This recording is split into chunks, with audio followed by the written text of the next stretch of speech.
Hello everybody and welcome back to Witchfix. Today I'm going to be looking at a film from 1971 called Blood on Satan's Claw, which is a sort of folk horror film in the style of things like The Wicker Man, you know the kind I mean, you know, small town, witch panic, spooky goings on in the woods, that kind of whole deal. And in fact what this most reminded me of was a film that I've already reviewed called The Witches, which was based on the Peter Curtis novel, which I also reviewed, in that it was kind of like that and it similarly kind of fell to pieces at the end.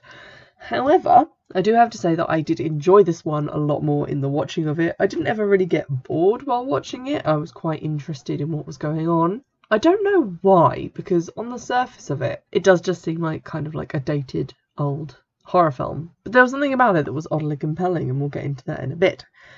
So I'm going to give some trigger warnings because the movie is a certificate 18 and the trigger warnings or just general content warnings on the back are sex and bloody violence. I'm going to add to that images evoking themes of self-harm and also rape. So give this one a miss if any of those things are going to trigger you. I think going into the film, what kind of saves it from being as dated as some of the other ones I've looked at is that it's not a contemporary film. It's a historical film. It's meant to be set in the 17th century, so although some of the datedness does still come through, mostly in terms of the music and in some of the haircuts, and in just generally the kind of style of acting, mostly it gets away with being not as dated because obviously the setting is meant to be historic. The blurb on the back of the box is, set in a remote village in 17th century England, farm labourer Ralph Gower accidentally stumbles across a devilish skull while ploughing a field. Ralph reports his findings to the judge, but when they return, the skull has vanished. Very soon the children of the village start acting strangely, led by Angel Blake. They form a murderous coven, and when mysterious growths of hair, called the Devil's Skin, start appearing on their bodies, all hell breaks loose. Literally. One of the quotes on the back of the box is quite funny because it has a standard like review quotes of like, oh, this is a really scary film. But this one from britmovie.co.uk says, vintage British horror with a strong period flavour, which amused me quite a lot. For all the wrong reasons. Quite gratifyingly, and this is actually the first thing the film did to get on my good side, the opening scene is the guy finding the skull in the field. Which is great. If you're going to put something in the blurb, put it at the start of the book or movie or whatever. I don't want to have to wait around for something that I already know is going to happen. He uncovers this skull. I will say at this point that Ralph the farmer has quite possibly the largest perm that I've ever seen, or just naturally curly hair that is very, very long, but it's very curly. It's quite fantastical. In fact, quite a lot of people in this film have amazing hair, and I will comment on that as we go through. But he is ploughing the field, he uncovers the skull, except it's not really clear that it is. It's a skull. It kind of looks like little patches of fur in the dirt and maybe some things that might be bones.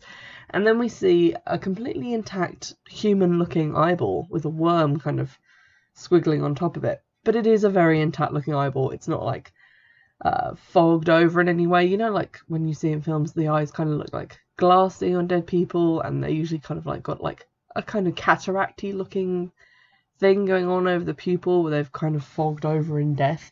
This doesn't have that. It looks like kind of like a doll's eye, I guess, and it's just really shiny and colourful, but I'll let that go because I guess it was kind of creepy. We then have the credits because it's the 1970s and people were still putting those at the front of films for some reason. And we then get to see Ralph turning up to see the judge, who is staying or visiting a lady who is another character's aunt later on, so I'm just going to call her Auntie.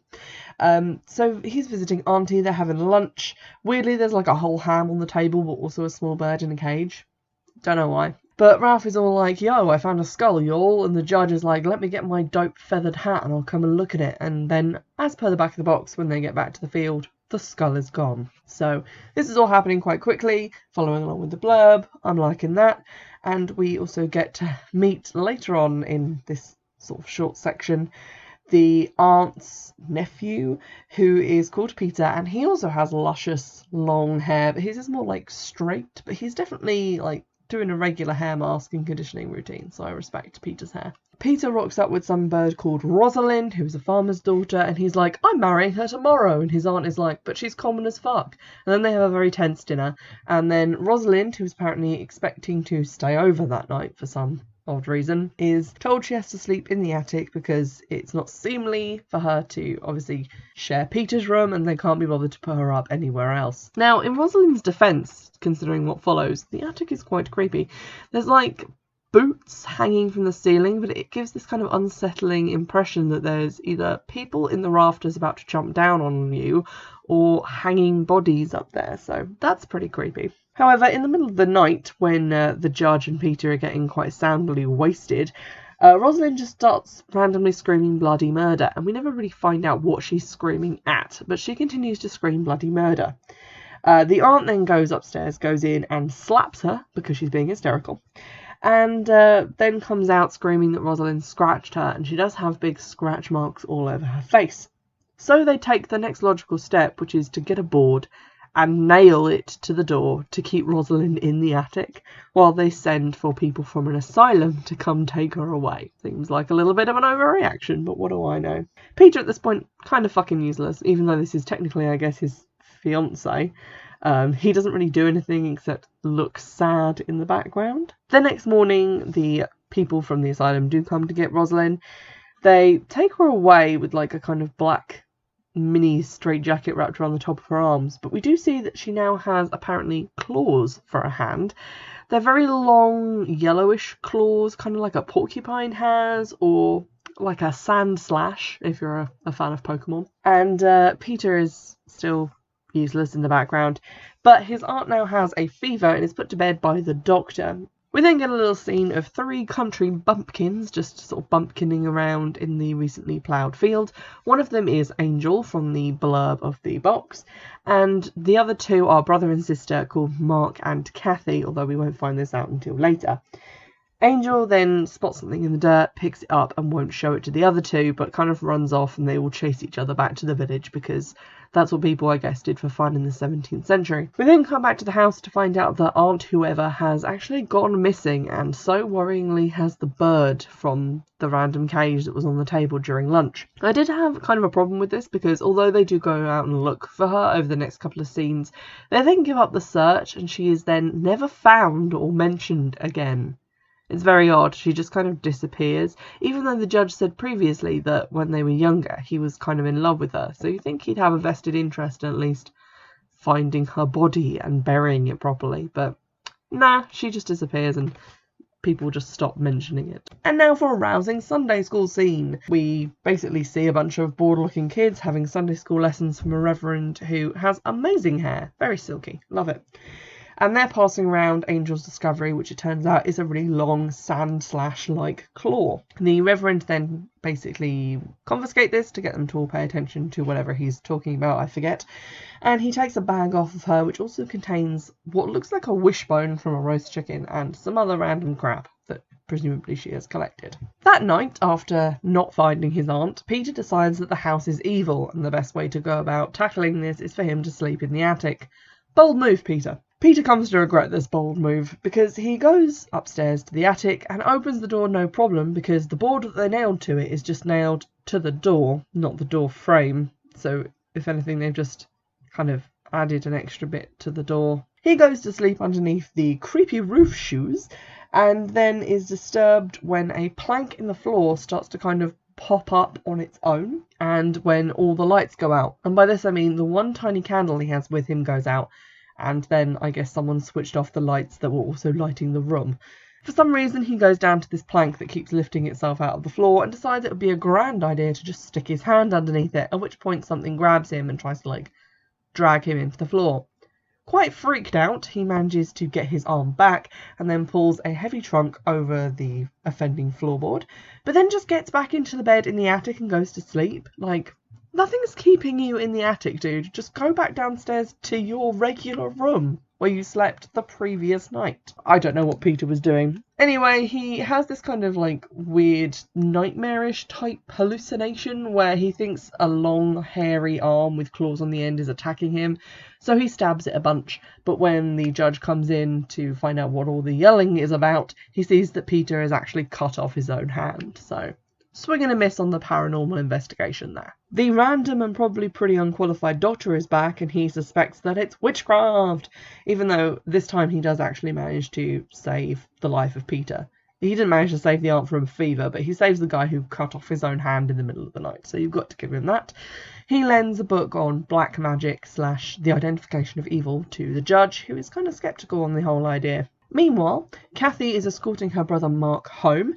They're bumpkinning along through the woods, and Mark says that he was holding the claw that Angel was passing around earlier when she looked at him and laughed, and then he felt like a strong pain in his side, and he's kind of holding his side like he has appendicitis, but in like an episode of Casualty where people can't act that well. So he's being taken home. His mum says that she's going to go get him some medicine from the doctor, so she fucks off. He then starts just playing with some bones at the kitchen table as if they are like pickup straws. And you hear some music which sounds like it's going to go into a Disney princess song about him like finally finding his purpose and leaving home. But then it turns a little bit sinister, and two girls turn up at the door asking him to come and play. And he says that he doesn't want to play girl games, to which they answer that Angel has taught them some new games, and then they leave together. So clearly that's going to end well for all involved. We then cut to the Reverend, who still has an excellent head of hair, but only has half of his Sunday school class, including Kathy, who just seems like kind of a job's worth as far as being a child goes. Far too wholesome for her own good.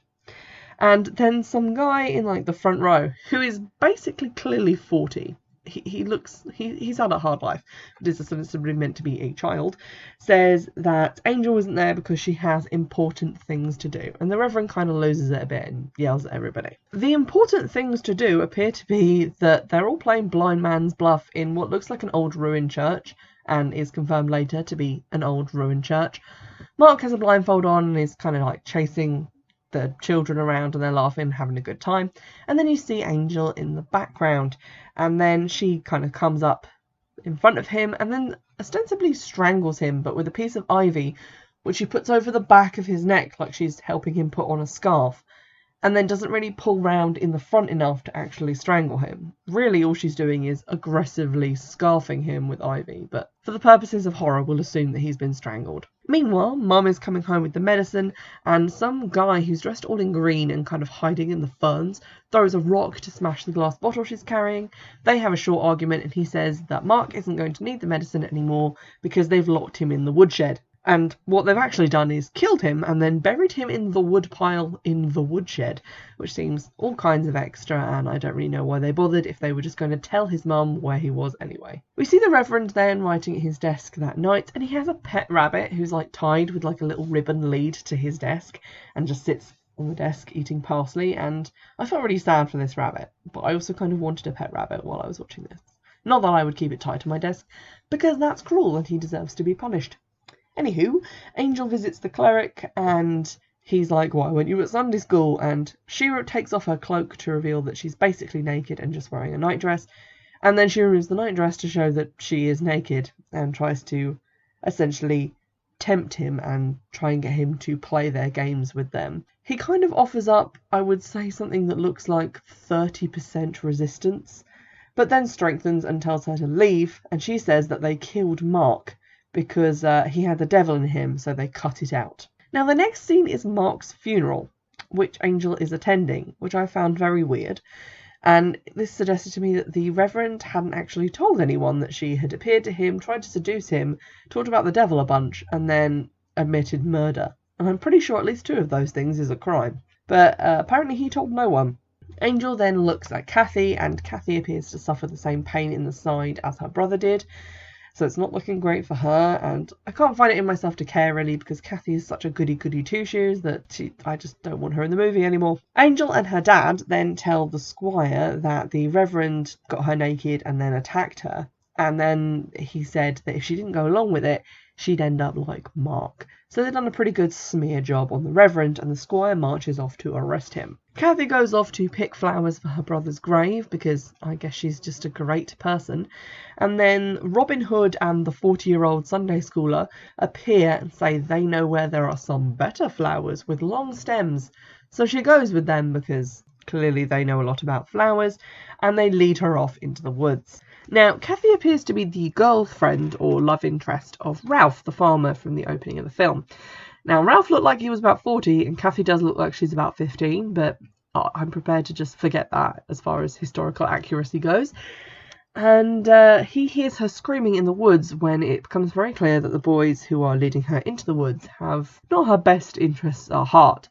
So he follows her screaming, and in the meantime, the boys lead Kathy to where Angel and all the other children are waiting, this time with some other random people like an old lady and an old man who also appear to have joined this like Satan cult. Angel then puts a flower crown on Kathy's head, presumably because they're going to Coachella, and they lead her off towards the ruined church. During this time, the Reverend gets arrested for the accusations that Angel made, and they leave his rabbit just tied to the desk, so I felt really bad for the rabbit. We then see the kids in a procession, and they take Kathy into a ruin. There's a girl there who will become an important character later, but for this scene I just thought was just a random extra. She's reading from a little book, and they seem to be invoking something called Behemoth, and saying that he should take their flesh and blood and walk the earth again. And as she's chanting, we look around the crowd and see various people with like bloody bandages around their head. One guy's missing a hand, so it's pretty clear that they've been, I guess, giving their flesh to this thing, whatever it is, which I thought was kind of cool and an interesting direction to go into. A figure in a dark cloak that we can't really see, but which seems like misshapen and weird looking, appears and says, "My skin." And then Kathy is sort of attacked by Angel, who like rips her clothes up and shows a hairy patch on her back, which is presumably the devil's skin from the blurb on the back of the DVD box. Then, for some reason, Kathy is raped by some random dude, while the assembled other people kind of lightly hit him with branches of blossom, and then they kill her with some sheep shears and take the patch of skin, presumably. After all this happens, Ralph manages to locate the source of Kathy's screams, but too late to save her, and instead finds her body and literally no one else at the church. With Kathy's body as evidence, Ralph runs back into town and confronts the Squire, who then releases the Reverend, because it becomes very clear that Angel is to blame for everything. This is the last we see the Reverend, as far as I'm aware. He just vanishes from the story entirely. It's very odd. I don't think I saw him with the demon worshippers, and I definitely don't think I saw him in the mob that eventually forms to go and hunt the witches. So I'm kind of at a loss as to where he went, but if you have keener eyes than me, I'd like to know. Apparently not moved enough by Kathy's death to give up his daily chores, Ralph is then seen in the next scene chopping some wood in the woods, which is, I guess, where you would generally go to find wood. He sees a group of men chasing the young girl who was reading from the book at the ritual, except obviously he doesn't know that. But they chase her down to a lake and then throw her in to see if she floats and is therefore a witch. However, she does sink, and so Ralph goes in to rescue her. He takes her back home to Kathy's mum, who I guess has now lost both of her children, but seems unaccountably chipper. Maybe she's thinking of those food bills going down in price, so there's something. A silver lining. But anyway, they decide to dry her off, and they're stripping off her wet clothes when they find a patch of hairiness on her leg. So they instantly call the doctor and ask him to remove it, because Ralph recognises it as being similar to, I guess, the fur he saw in that random field that he was ploughing right at the beginning. Now, I was kind of torn on the whole, hair removal thing, because on the one hand, the bit of skin that's underneath it that it looks like they're cutting it off from actually looks like decently bloody and like it's had something cut off. But the bit they're actually cutting off looks like a puddle of PVA glue with some hair shavings in it that has been left to harden. So it's sort of half and half on whether the special effects were any good on that. Anyway, they get the little bit of skin off and the doctor puts it in a big jar. The girl then identifies herself as Margaret and says that she has to go to her master, but Kathy and Mark's mum says that Margaret is now her daughter and she will take care of her. Ah. An indeterminate amount of time passes and Margaret is then seen in a chair in a different room, and Ralph brings her some flowers, so I guess he's just over Kathy now. But Margaret remains unrepentant and says that she has to go to her master, and then basically tries to seduce Ralph to the side of the devil, at which point he kind of pushes her onto the floor and says that she's evil. The doctor rocks up again, presumably just to like check in on one of his patients, like I guess the only one that isn't dead or missing, because we haven't seen Peter for a while either. But during the conversation with him about Margaret, Margaret manages to escape the house and run off back into the woods. The judge, having finished up his judgy business elsewhere and read the book about black magic, then shows up again. They show him the bit of skin they cut off Margaret as evidence of witchcraft, and he believes them and says that he will now get to the bottom of this matter. He also sniffs the skin, which seemed unnecessary and gross. But then he lets 2 big black dogs sniff it so they can hunt Margaret through the woods, which I guess is kind of smart. In the woods, Margaret manages to find Angel, who is kind of wearing a white bedsheet with a hole cut in it for her head, and a lot of what looks like kind of blood that's been painted on her cheeks as blusher, and her eyebrows are also like massively dark, like they've been put on with a permanent marker. But Margaret is like running through the woods and she's like, "Oh, Angel, have I missed it? Is it tonight?"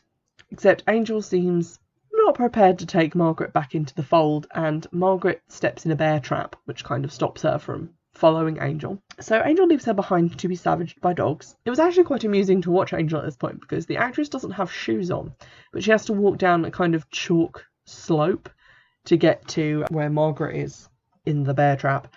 And you can kind of tell that it's hurting her feet, and she's trying to do like a cool evil witchy walk, but she kind of doesn't manage to pull it off.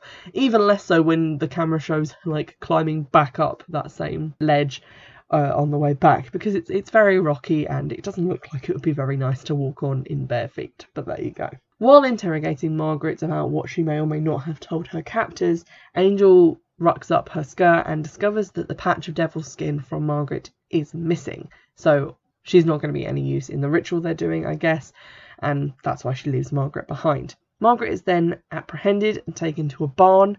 They do not torture her at all, but she's, I guess, suitably pissed off to say that they're planning on meeting in the abandoned church again, where the master will be completed. So the judge goes off to, I guess, stop them. It's unclear. Out in the fields doing more chores, Ralph accidentally cuts his leg and then finds out that he basically has the shin of a werewolf, which you'd think he would have noticed when he put his pants on that morning, but I guess maybe because he's a country bumpkin, he's been wearing the same trousers for the last 8 months and just doesn't take them off.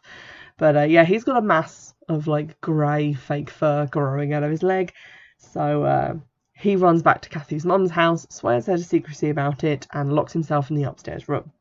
Meanwhile, a witch-hunting mob assembles, which is basically just a bunch of guys with pitchforks, and the squire and the judge. They also have an object, which is kind of wrapped in a white sheet, and which at first I thought was like a war pennant, and I didn't really understand why they had it, but this does become important later, believe it or not. Ralph then sees the mob going past the window and decides to, like, try and barricade himself in the room, but you hear noises coming up the stairs, and he looks scared as if, like, something's come to get him. And then, shock horror, in the next scene he is at the church, so I guess something did get him and he was either magically or physically transported there. It is unclear. And this is basically where things started to go batshit insane, because a naked chick gives him a knife and sort of gestures to his leg as if to tell him to cut the furry part off his leg, and I kind of thought that maybe this was like the last bit of devil skin that needed to go on the devil creature. But the judge, who's been hiding in some bushes, takes the thing with a big white cloth over it and then reveals that it's basically like a big wrought iron crucifix that looks like it was made out of one of those garden gates.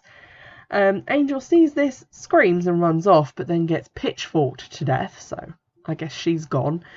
The judge then turns the crucifix around and it's basically a giant sword, but like the kind of size of sword that I had only previously seen in animes.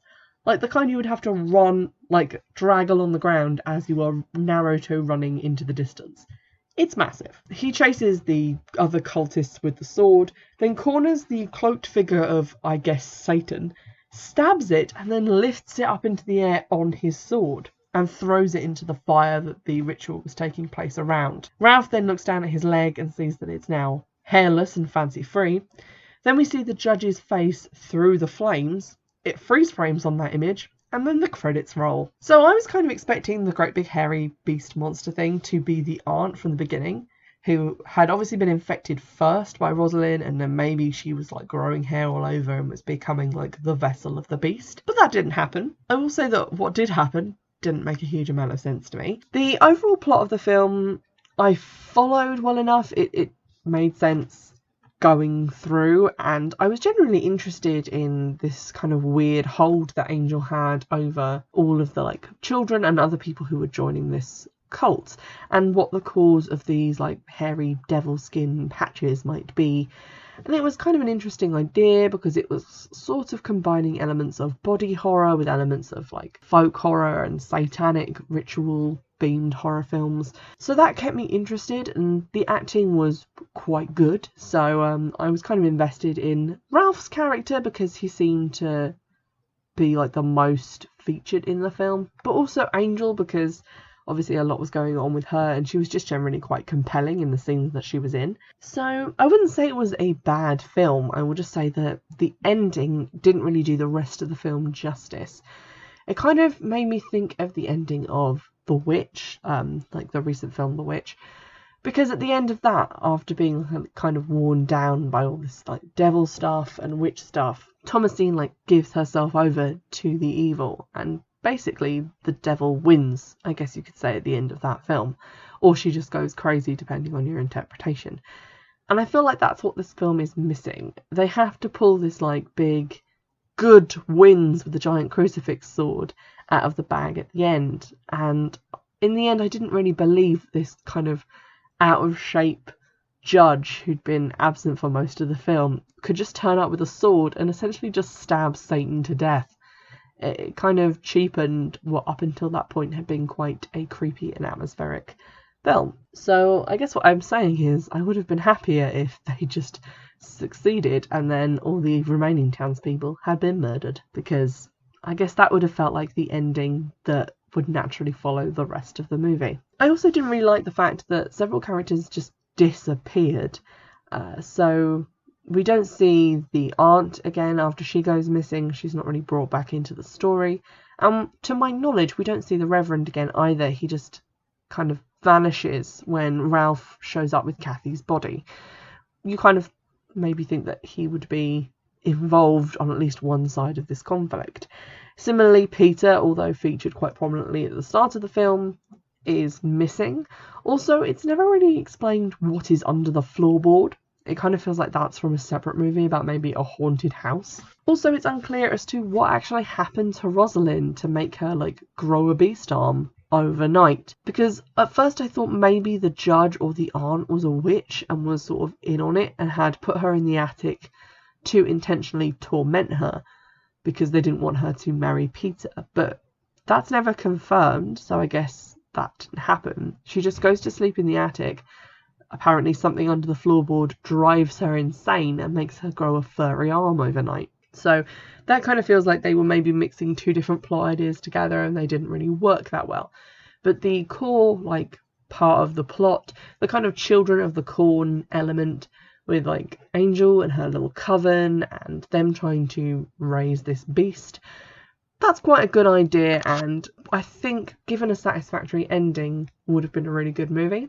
However, the actual ending itself is kind of like the downer part of it for me, and I probably wouldn't enjoy watching the film again knowing that that's how it ends.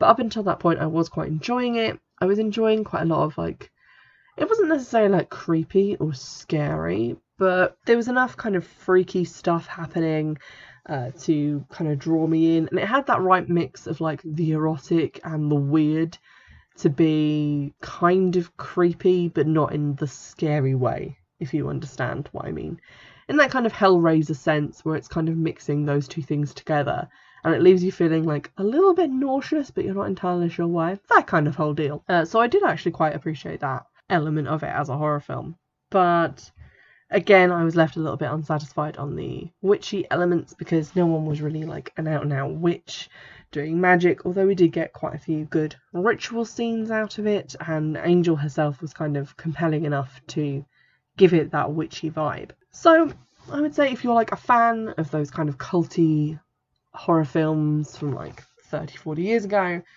this would probably be a good one to add to your collection. It's definitely a coherent narrative that for the most part makes sense and is a followable plot.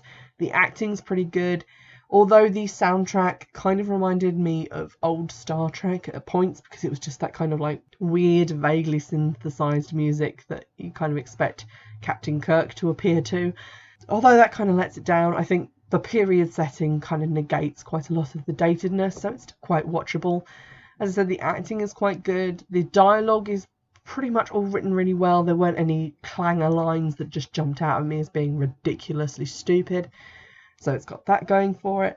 And even though it does include like a rape scene and several nude people, so you could say it was sort of a sexploitation movie, that's not really handled in a gratuitous sense. It's kind of handled in a horror sense, and for the most part works quite well and doesn't come off as being sleazy or weird.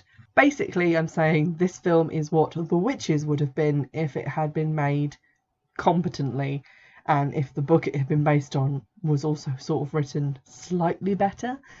But yeah, if you blended the two together, it would probably be a film that was right up my street. But on its own, The Blood on Satan's Claw definitely fills a gap in that genre, and it's quite an enjoyable watch, even if the ending does let down the story somewhat. Hope you've enjoyed this review. If you have any ideas of other films that you would like me to review or look at, drop me a note on Twitter or in the comments on the YouTube video of this episode, or you can get in touch via the email. Check the description box for all of those details, and don't forget that there is a link in the description as well to go to the Goodreads Listopia list, where you can vote on which books you want to see reviewed next, or add books that you think I'd be interested in as well. In the meantime, I'll see you in the next episode. Bye!